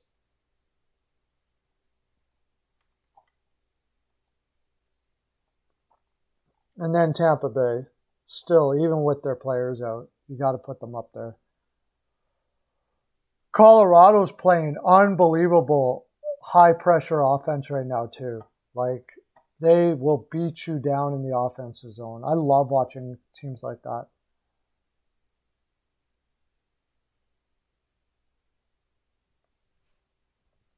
Yeah, right now they just caught him at a soft spot. Washington just caught Carolina on a soft spot, I think. They were tired, very tired. Any team would be tired. Going with the road trip, they just did the whole Western road trip, then came back and stopped in Philly. Was it Philly? And then came home to play a big team like Vegas. I mean, that's just crazy. That's just crazy. I thought they did really well considering what they had to go through on that road trip.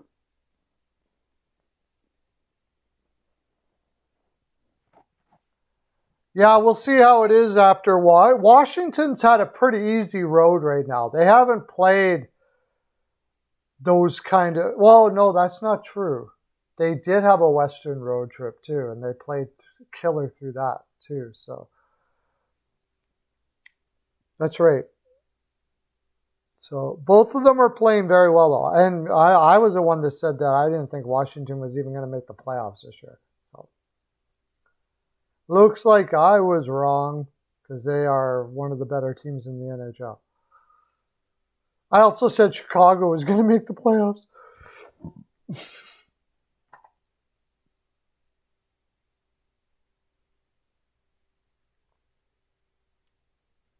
Yeah, it's not going to be easy. It's not going to be easy. Washington's not going to be an easy out this year. We've seen it how many times with Laviolette, Philadelphia, Carolina. Just get a team going on a run and they just bowl. They just keep on going and going and going.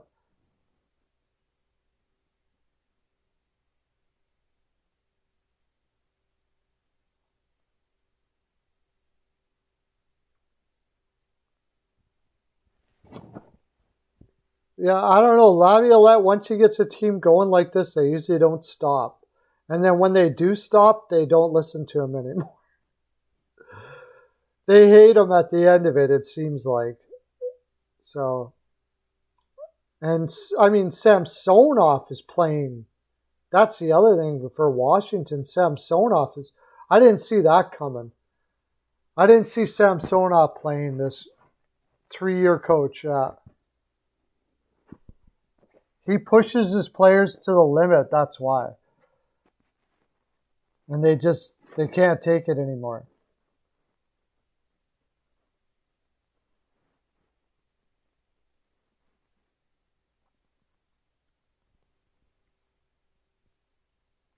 So, I don't know. Everything right now is all about what's happening in Vancouver. And I can't believe nothing has happened in Vancouver. I can't believe that nothing has happened in Vancouver. Not a trade, not a coach firing. Benning is still there.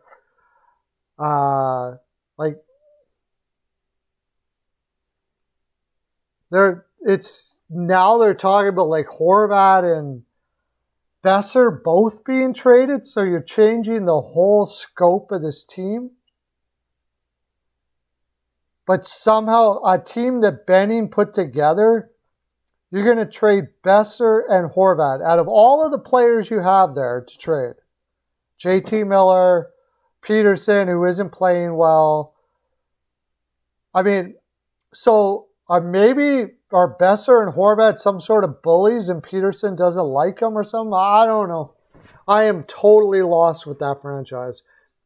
If they trade Besser and Horvat, like, you better get a crap load back for those guys, because if you don't, then that organization won't be relevant for years and years and years. Those guys were the marquee players on your freaking team besides Peterson. So for some reason, Peterson is doing crap. Like, does not look like he is worth anything. They're playing him on the third line. The last 2 minutes in a period right now, he's not on the ice. They're putting Horvat and guys like that on the ice, but we're going to trade those guys? And we're going to keep a guy who, for some reason, has fallen right off the map? I don't understand at all what I'll be intrigued to see what's going on. I just can't see it. Yeah, I can see Miller being traded because he's older, and stuff. But they're making it sound like that the problem lies with Horvat and Besser. I just find that very, very weird.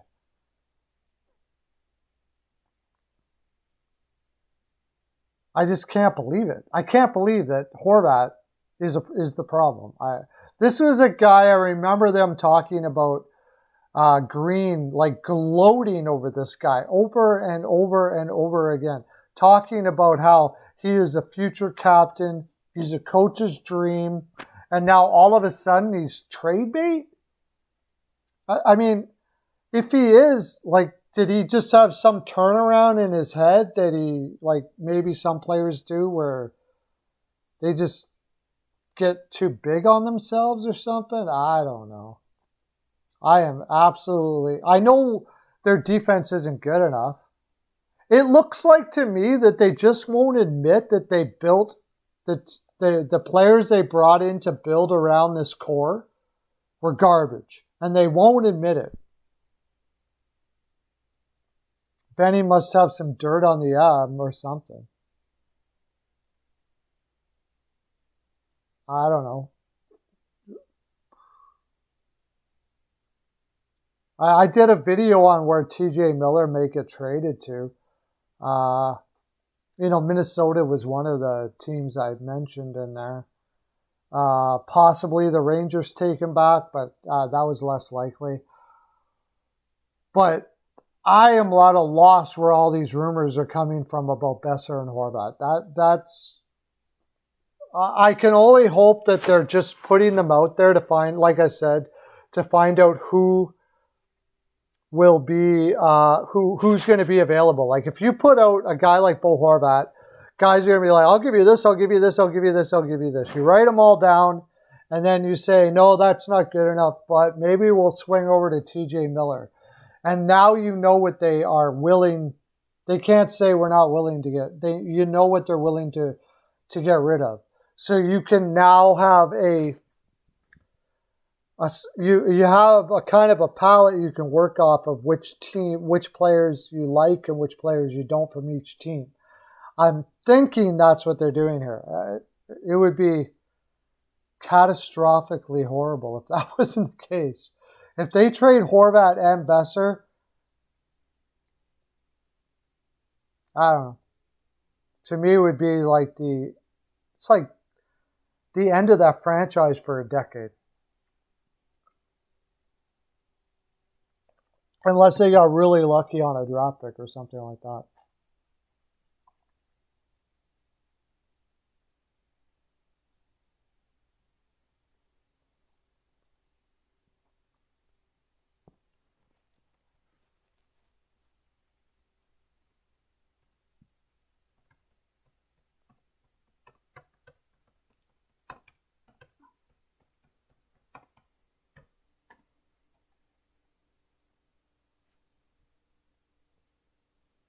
Like if I were to do, I don't even know what I would do with that Vancouver roster. So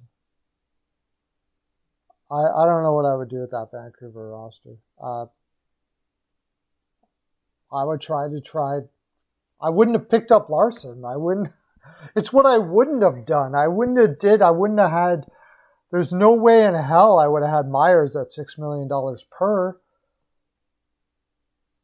And now you can't trade him. And now you're going to trade the only good players you have? Like, it is. Yeah, I don't know. You can't. They put themselves in such a bad position there. Maybe it is true. Maybe that's all you can do. You got to trade Horvat and Besser and get a crap load of picks, high draft picks, and draft your way out of this problem. Maybe that is the only way to go. Like, I imagine the Detroit Red Wings would be all over Bo Horvat. All over him. So you could take Pia Suter just as a filler. Their first next year, maybe Joseph Alino. Like that, none of that really turns my crank at all, to tell you the honest truth. I want the first in 2023. First in 2000. Just grab all the 2023 picks you freaking can and try to draft your way out of this problem. Maybe that's it. Maybe that's the only thing they got. I don't know. Oh, I'm losing my data.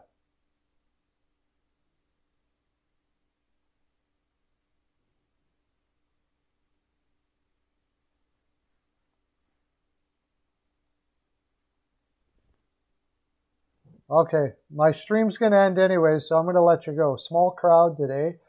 Hopefully there's way more of you tomorrow. That's my full 42, everybody.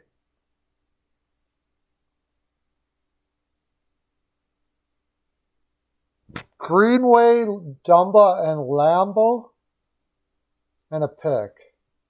Lambo. Lambo.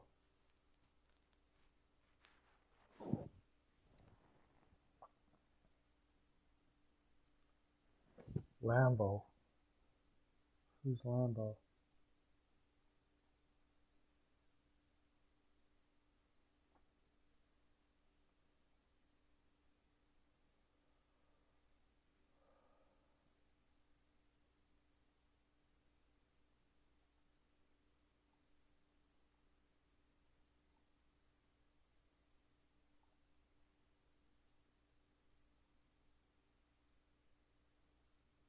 Who's Lambo?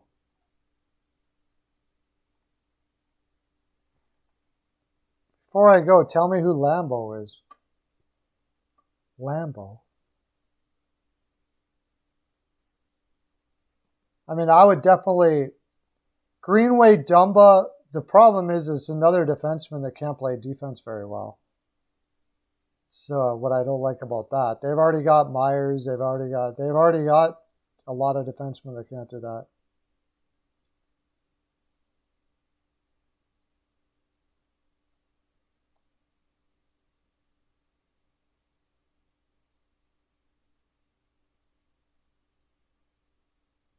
Well, I would just be trying to grab as many first and see if I can package them into that top. They're grasping at straws in Vancouver right now. Who is Lambo? Tell me who Lambo is. Minnesota. I'm looking at everybody here. Kirill, Matt, Zuccarello, Fiala, Rask, Foligno, Greenway, Hartman, Goudreau. Who's Lambo?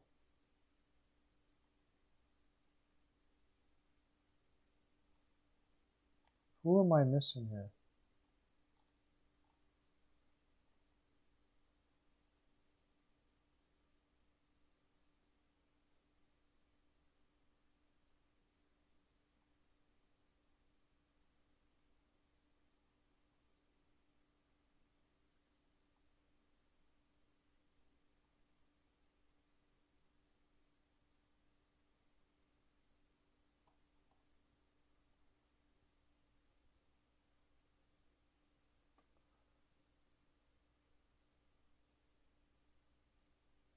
All right, I'll let you go. I want to know who Lambeau is. That deal looks pretty good. Not too bad. But all right, that's my full 42. I'll talk to you guys tomorrow. Have a great day, everybody. Okay, bye.